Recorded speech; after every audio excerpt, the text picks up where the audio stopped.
Some people might want to fight you today with that forecast, man. Valerie's getting her fists up. Jeez. It's too cold to fight. Stay inside. Great. Just hug each other. Don't hurt the messenger. I don't like it either.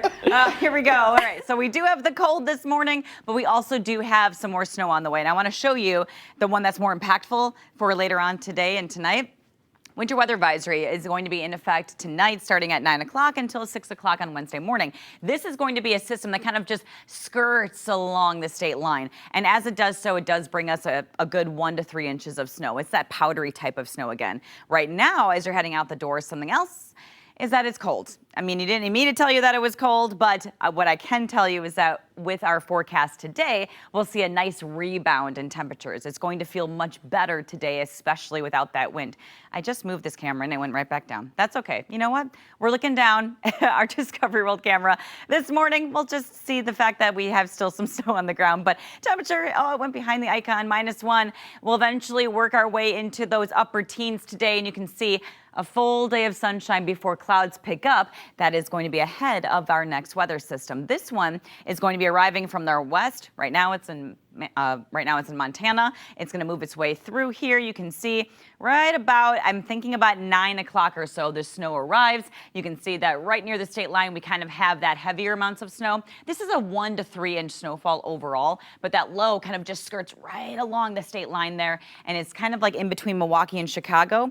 That will bring us that 1 to 3 inch snowfall with the main impacts happening for Wednesday morning's commute. It'll move out by about 6 or 7 o'clock. And that's what I really want to highlight here. Now, there are some things that could still change. The track of that low could deviate a tiny bit, and that would obviously change some of our snowfall totals. If that low goes further north, we're going to expand our map to include a couple more counties. If it shifts further south, we will drop that map a little bit further south as well. This would impact those snowfall amounts and the locations that'll be under that. After that system's gone, we get one tiny wave that passes through on the backside. This could bring us a quick hit of some light snow showers during the Wednesday evening rush. I'm not going to make a map for that because this is just a quick little dusting that we could have impacting us yet again. So the snow impacts are low. I mean, it's not a high amount of snow. We're talking a 1 to 3 inch snowfall, but the impact on the roads is going to be moderate, mainly on Wednesday morning. Wind is going to be lower. Visibility should not be a problem due to that. Here's our snowfall map. And as I watch that low arrive, I will be making small adjustments to this based on where that location is. For now, I feel pretty good about this. Again, most of those impacts are going to be along and south of 94.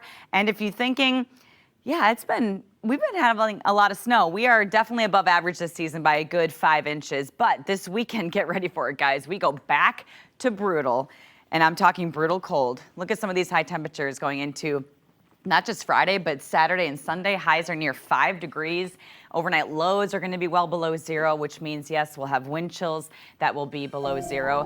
Whether or not we get a cold weather advisory is a different story. It just depends on how fast the winds are. But it is another one of those weekends where you just want to stay hunkered in, go see a movie, get a hot cup of coffee, watch Netflix. We also have all those warming shelters on our website, too. Definitely keep those resources available. Lindsay, thank you.